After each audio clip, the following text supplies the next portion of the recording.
ऐसा क्यों भैया केवट? उपाय बतला रहा हूँ। यहाँ से थोड़ी दूर ऊंचे चला जाता है आप ना, तो इतना ही पानी का, तो वहाँ से आप उतर जाओ और पार हो जाओ। लेकिन हम अपने नाव पर जब आपका बिया धनुष तोड़े, बिया का हो तैयारी सब भई, धनुष टूटा और जब ये जो खड़ी हैं ये माता जी, जब गई माला डाला, बरमाला तो आपको पहना नहीं, लेकिन चरण कहाँ छुए रही ना? काहे गौतम की गति सुरति कर नहीं परसत पगपान। काओ शर्मा जी, गोड़ लागतानी रहुआ, गोड़ लागतानी। हाँ तो अपने नाव में न बैठाओ, ऐसे कि हमारे वो जो नाव बना वो उड़ जाए भूल से, मेरा रोग निकट का समान का समाज मर के ही खाया दिया। और हमारा कौन उपाय प्रार्थना सुनिए। नहीं देखा वो लक्ष्मण के घून घून हमारी में रखा था और देख ले, चाहे लक्ष्मण अपने बाणों से हमको अपने मार डालो, हम दशरथ जी को शब्द खा के कहा था कि आपके नाम में न चढ़ाओ, अगर मार डाले तो मर जा, कौन बात ना। ये गंगा जी के किनारे और आपके लक्ष्मण जी के बाणों से मर जा तो हुआ स्वर्ग हो गए। हाँ अपराध क्या है कि सिर्फ आपका चरण हो यही अपराध पर अगर मार दे तो कोई बात नहीं, मार दे।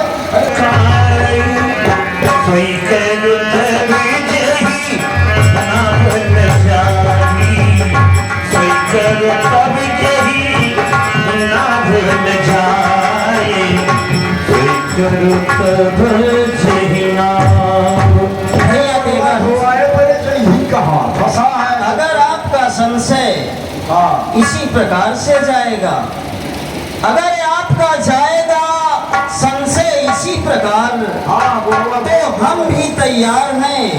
लो यह चरण पखार। आपकी नाव जिस प्रकार से न जाए, नारी न बने, आप वही उपाय करें। आप जो आए और मेरे चरण को धोएं, और हमें विलंब हो रहा है, जल्दी शूष पार करें।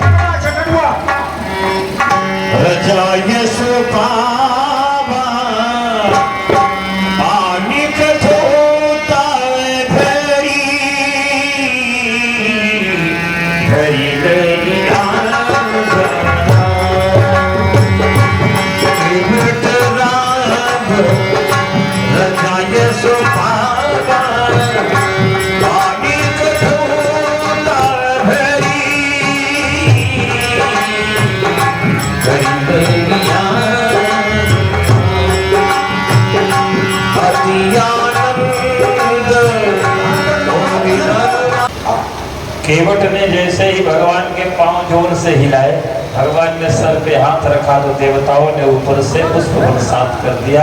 ऐसा भाग्यशाली कौन हो सकता है? बोले भक्तराज क्या पकड़े हैं, उनके चरण हम पकड़े, हो सकता है हमारा भी बेड़ा पार हो जाए।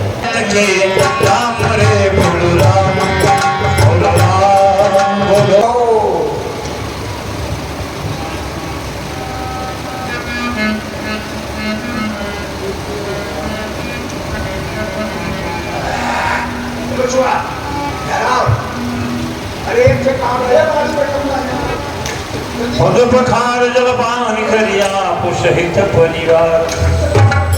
क्यों हमारे कथा सुने रहे तब पैदा बना ये हमारा लड़का और कर्मा जी ना ही आगा पूरे घर में ले जाकर किसको छिपो ताकि पवित्र हो जाए। चला भगवान, अब आपके नाव में बिछाई और वह पार करी। आओ आओ आओ, वाह आइए।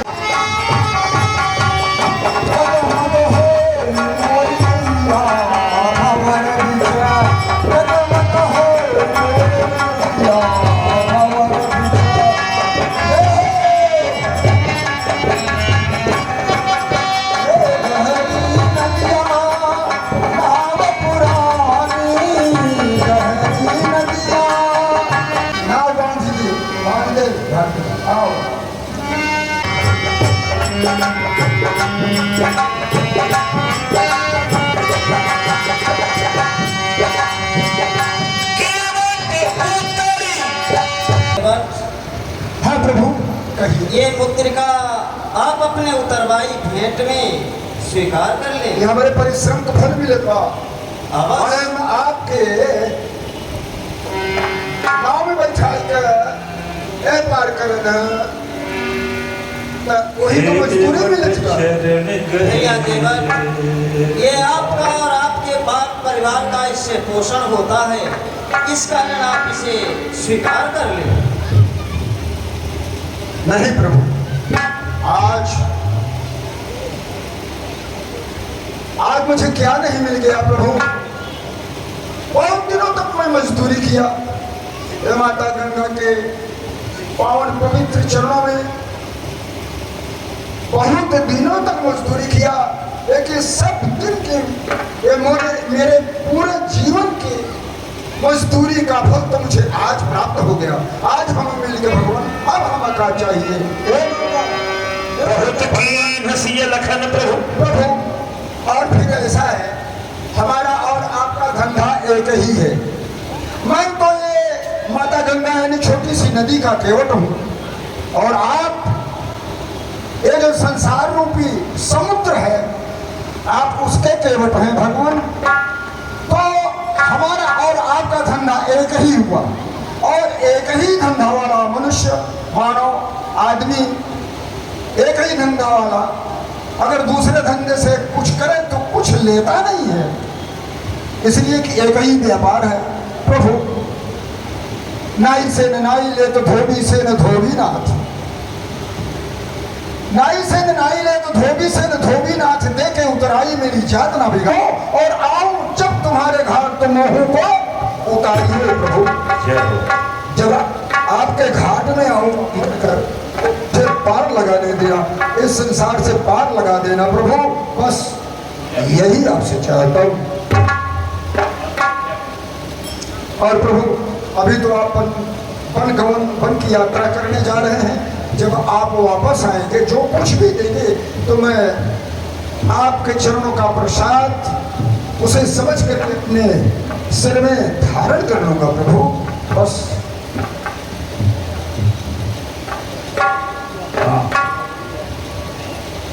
केवल भैया ये लीजिए, आप आपके परिवार में नाम आए कि आप इसे नहीं भगवान, पहले कहा कि मैंने ले लीजिए। क्षमा कीजिए प्रभु, क्षमा कीजिए, मैं नहीं ले सकता। जब आप वापस आएंगेगा, हाँ प्रभु, मैं पहले ही ने कहा कि जात पात ने। अच्छा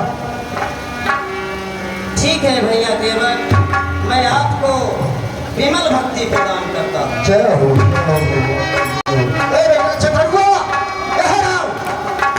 ऐसा सुस्त रह से जैसे कबो कुछ खाया ना हो। आगे राम रखन बिन पाछे, तापस देश विराजत काछे।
यह सब कुछ पवित्र हो गया, कृतार्थ हो गया, आपका चरण पड़ते ही धन्य है प्रभु।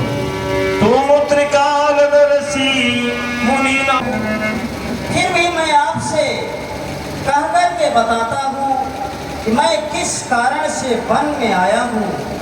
हाँ प्रभु। हमारे मछली माता कैकेयी के दो वरदान पिताजी के पास में खाती स्वरूप रखे थे। सो अवसर मिलने पर मेरी माँ कैकेयी ने उन वरदानों को पिताजी से प्राप्त किया। हमारे लिए 14 वर्षों का वनवास और भाई भरत के लिए अयोध्यापुर की राज, इसी कारण से मेरा वन हुआ तथा भार्या सीता के समेत निवास कर सके। मैं बतलाऊं प्रभु, मैं दोनों को हुआ कारण की शांति और वेद, यह जो पुल के रूप है, पुल समान है, इनको पालन करने वाले और संतों का हित करने वाले आप हैं प्रभु।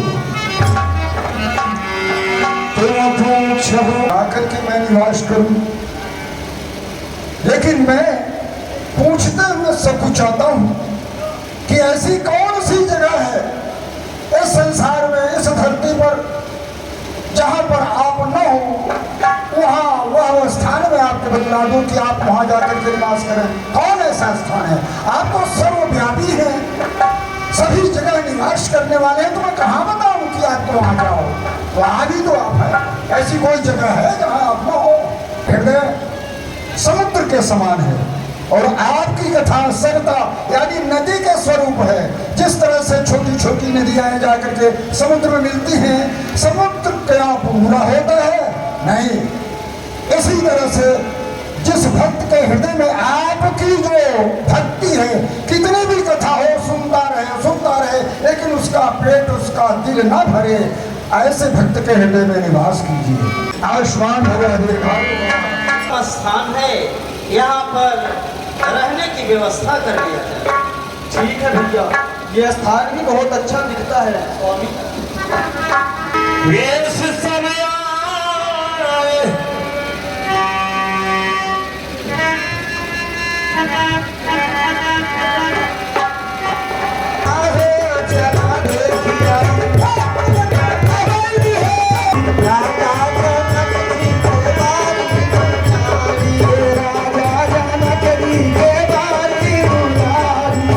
शरीर को छोड़कर निकल जाता है तो दूसरा वस्त्र यानी दूसरा शरीर धारण करता है। फिर महाराज दशरथ यह सोचनीय नहीं जिसके ग्राम लक्ष्मण भरत और शत्रुघ्न ऐसे होनहार पुत्र हुए और पुत्र स्नेह जब तक इन्हें लिखा था तभी तक प्राप्त हुआ, सदैव के लिए नहीं प्राप्त हुआ। यह तो विधि की लेखनी है। जब तक इन्हें लिखा था पुत्र स्नेह श्री राम का तभी तक प्राप्त हुआ। उसके बाद उनका स्नेह, उनका आशीर्वाद किसी और दूसरे को जरूरत है तो चले गए, तो अब रोने से कोई फायदा नहीं है। सुमंत जी आज्ञा गुरुदेव।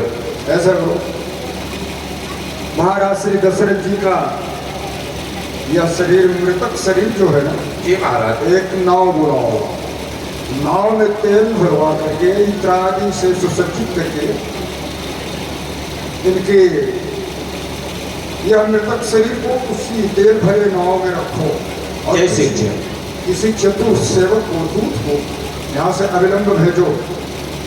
भरत और शत्रुघ्न के देश में है, अपने मामा के यहाँ ननिहाल में, उन्हें अविलंब बुलवाओ।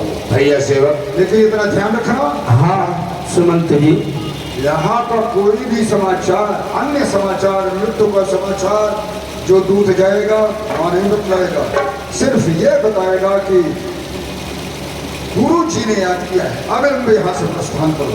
बाकी कोई समाचार वहाँ नहीं बतलाना, नहीं तो शोक की छाया वहाँ भी होगी। जैसा गुरुदेव भगवान कह रहे हैं उसी प्रकार से आप इसी समय कहते ही नरेश के यहाँ जाएं और भरत कुमार और शत्रुघ्न कुमार को संदेशा दें कि गुरुदेव भगवान ने आपको याद किया। जाओ, ठीक है, आपको आदेशों का पालन। समाचार मत बताना। और सुमंत जी, जो हमने कहा है कि नाव में तेल भर के मृतक शरीर को रखो, यथा उचित।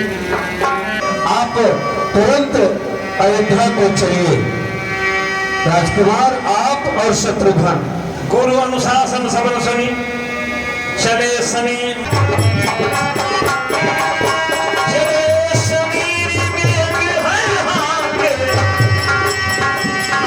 शरीर से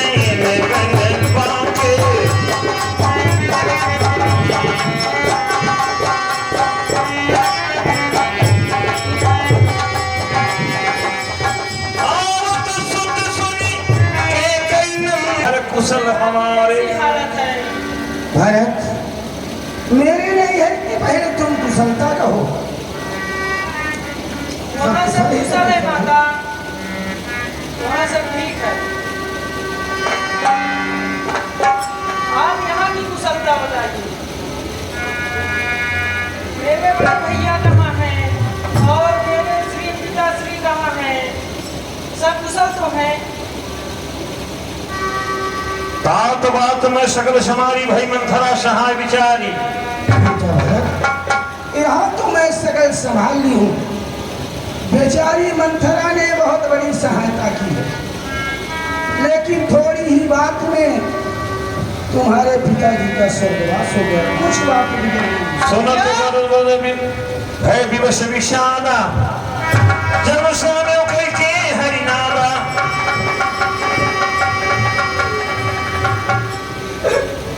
बहुर धीर इधर उठे संहारी कह पित मरण हेतु महतारी। क्या मैं जान सकता हूँ किस कारण से मेरे पिताश्री का स्वर्गवास हो गया? आदि होते सब आपन करनी। कहो माता। तुम्हारी ये माँ तुमसे झूठ कभी नहीं बोलेगी। इस प्रकार से जो मैं बतला रही हूँ ध्यान देकर सुनो। दो वरदान तुम्हारे पिता के पास मेरा ख्याति यानी धरोहर के रूप में था, वही दोनों वरदान आज मैं मान ली। यही कारण है। दो वरदान में क्या क्या मांगा माँ? पहला वरदान तुम्हारे लिए अयोध्या का राज्याभिषेक। क्या था माँ? हाँ भरत, अयोध्या का राजा। ये क्या किया माता तुमने? और दूसरे वरदान में तुम्हारे बड़े भाई राम का 14 वर्ष वनवास। क्या माता? इसी में तुम्हारे भाई भारत ही विसरो पित मरना। विनाश कर दिया माता। ये तूने क्या किया? बर्मागत मन भई न पीरा गिरी न जी। पीड़ा नहीं आई माँ, तेरा हृदय कांपा नहीं? सुन सकत हनुमान कुटिलाई। वरदान मांगते समय तुम्हारी जीवा कटकर गिर क्यों नहीं गई और तुम्हारे टुकड़े टुकड़े क्यों नहीं हो गए? और मेरा बबुआ भरत अयोध्या का राजा बनेगा। अयोध्या और वो कुबड़ी कहाँ है? भला राजा बन जाएगा तो मेरे पूरा सोने से मर जाऊंगा।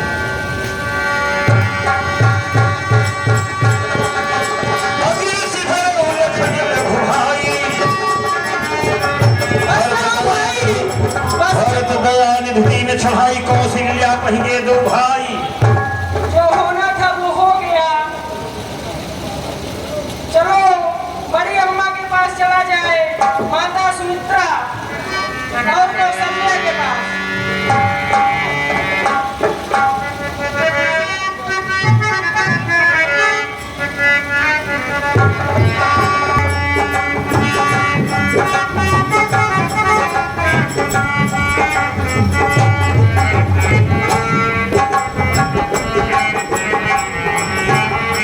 कौशल्या पहिए दो भाई। दीजिए।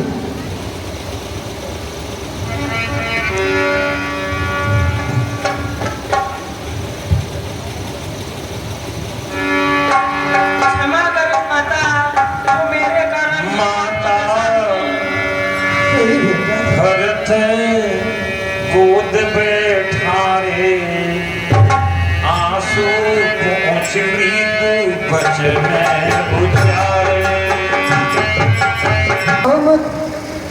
अरे छत्राणी है ना, दिल में धीरज रखो बेटा। जो होने वाला था वो हो ही गया, लेकिन बेटा अपने दिल में धीरज जरूर लाओ। ये कैसी विडंबना है माँ?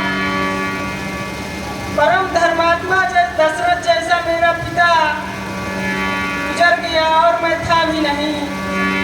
और श्री बस रामचंद्र कहीं भरत प्रणाम गुरुदेव। हे वत्स भरत, जिस वचन के लिए महाराज श्री दशरथ जी का स्वर्गवास हो गया, अर्थात मरने से पहले जो वरदान रानी कैकेयी को देकर के वह स्वर्गवासी हुए हैं, उसका पालन करना चाहिए। अर्थात उनके वचनानुसार अब तुम यहाँ का राज्यभार संभालो, और दूसरे वचनानुसार श्री राम वन की यात्रा कर रहे हैं, वह 14 वर्ष के बाद ही वापस लौटेंगे, इसलिए यहाँ तुम्हें राजा बनाना चाहिए। क्यों सुमंत जी? नहीं गुरुदेव जी, राज्य पर तो हमेशा बड़े भाई का ही अधिकार होता है।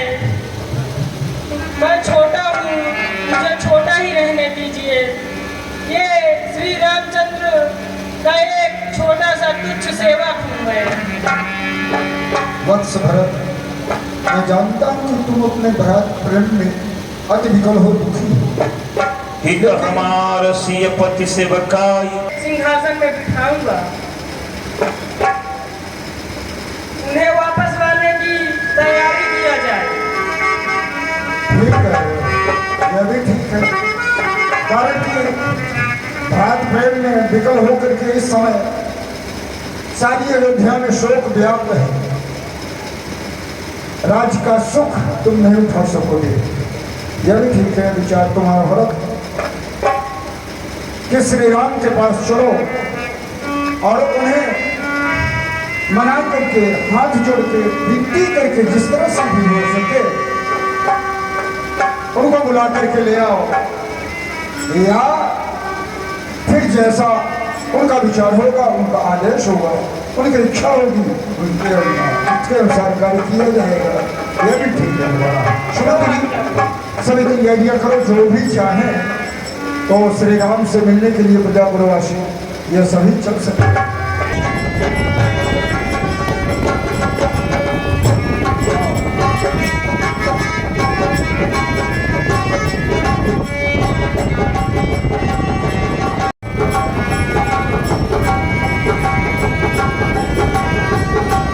चाहते हैं आज तुम सभी नाविकों को आदेश दो कि पूरे अयोध्या को नाव में बैठा करके नाव को डुबा दिया जाए।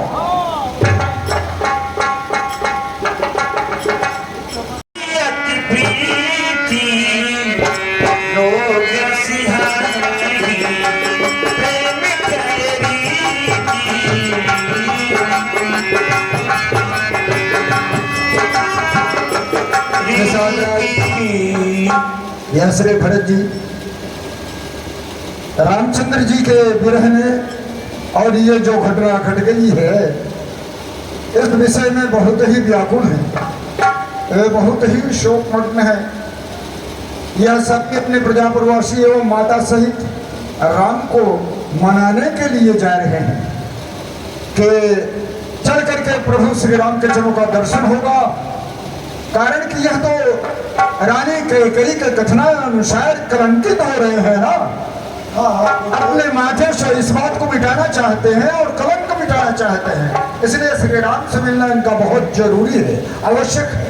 इसलिए तुम जितने भी नाव तुम्हारे पास हो, सभी नाव एक साथ में अविलंब सबको बिठा करके। आज मैंने एक शब्द कि भैया भरत अपनी संपूर्ण सेना को लेकर यहाँ पे आ रहे हैं। भाई लक्ष्मण, यह स्वप्न अच्छा प्रतीत नहीं होता। क्या दुख है राज छूटने का, पूछे कोई रजपूत।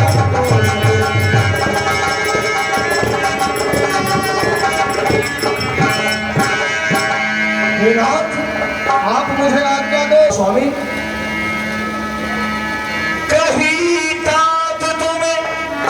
नीच सुहाई सबते कठिन राग मद।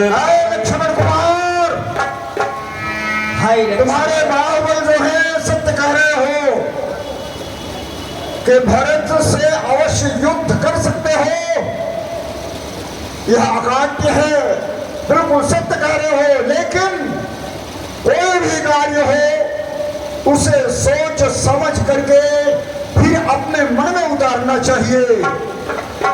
यह वेद और शास्त्रों का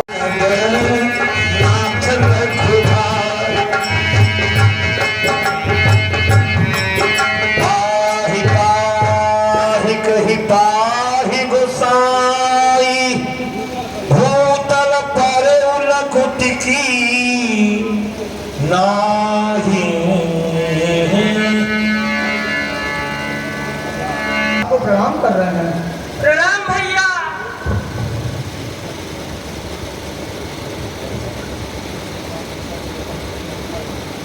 लीन भरत उरलाय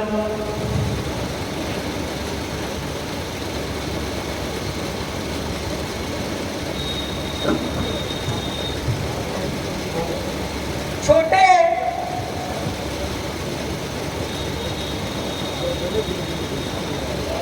प्रभु, भरत ही शत्रुघ्न नहीं, माताएं गुरु वशिष्ठ, पूरी प्रजा और पूरी सेना आ रही है। हाँ, गुरुदेव जी भी आ।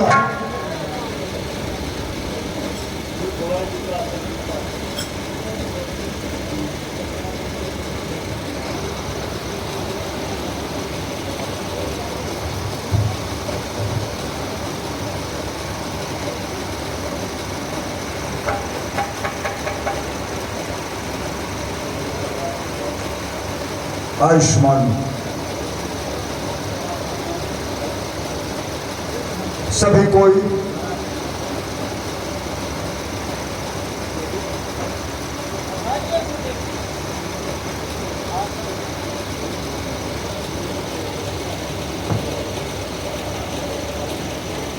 सुमंत जी सारी प्रजा को तो हो गई। क्या मेरे पिताश्री की मृत्यु? यह तुम्हें अनुमान ही लगाना चाहिए हाँ पिताश्री। रामचंद्र, शोक करना अच्छी बात नहीं है। इस समय जो होना था वह हो चुका। होनी विधि का विधान या अकाट्य है, इसे कोई नहीं टाल सकता है। अंत्येष्टि क्रिया के समय तो पिताजी के पास पहुंच सके, लेकिन फिर भी जाकर के नदी में स्थान ग्रहण करो। वत्स भरत लक्ष्मण शत्रुशोधन बैठे बैठे। रामचंद्र, जो कुछ मैं कहता हूं ध्यान से सुनो। जी गुरुदेव। तुम्हारा भ्रात प्रेम में यह भरत जी इतने व्याकुल हैं कि जिसे बर्दाश्त नहीं कर पा रहे हैं, इसलिए तुम्हारे पास में आए हैं विनती करने, विनय करने के लिए। यात्रा हमारे लिए सुखद है, कोई कष्ट नहीं है। और फिर 14 वर्ष की तो बात है गुरुदेव जी। प्रभु कर कृपा पावनी दीन्ही। सत्य कह रहे हो राम और भरत, यह बड़े भ्राते श्री राम बिल्कुल सत्य कह रहे हैं। पिता का वचन जो है वो कभी खाली नहीं होना चाहिए। उनके वचनानुसार, आदेशानुसार, प्रतिज्ञानुसार यह 14 वर्ष तक भ्रमण कर, तब तक के लिए तुम्हें सादर भरत इन्हें संभालो। श्री राम के चरणों के उपासक बनोगे। ये और सही सिंहासन पर रख करके अमानत के बतौर 14 वर्ष तक तुम शीश धरी। नहीं भैया, मैं ऐसा नहीं कर सकता। आप यहाँ जंगल में घास की कुटी में रहकर बंधु उठा करके जीवन यापन करें, ये आपका सेवक नहीं कर सकता। ये सेवक राजभोग कैसे भोग सकता है आपके बिना?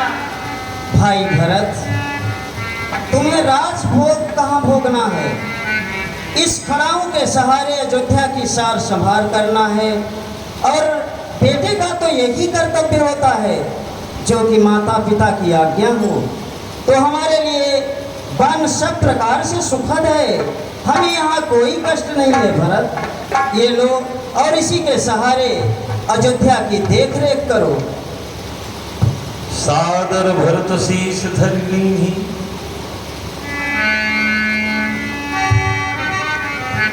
सत्य है भरत, यह थाती के बतौर समझो 14 वर्ष तुम राज्य को संभालोगे। 14 वर्ष के उपरांत जब वनवास विदा करके राम वापस आएंगे, ये अमानत उन्हें सौंप देना। और रामचंद्र इतना अवश्य ध्यान रखना, 14 वर्ष व्यतीत होने के एक दिन पहले ही अयोध्या में अवश्य पहुंच जाता। ये भारत की प्रबल इच्छा, ताकि यह तुम्हें दे दिया जाए। अब हम सब प्रत्यागवासी रानी सब वापस जाते हैं और तुम वन की यात्रा करो। ईश्वर करे तुम्हारी वन यात्रा सफल हो, राम सफल। कल्याण वस्तु दीर्घायु हो, दीर्घायु हो। सुरंत जी सारी सेना को सूचित कर दो और व्यवस्था करो, सभी को ही वापस चलो। तुम्हें लड़के को भोगना ही पड़ेगा। चला जाए, चलिए। शीश पे खड़ा अखियों में पानी, राम भक्त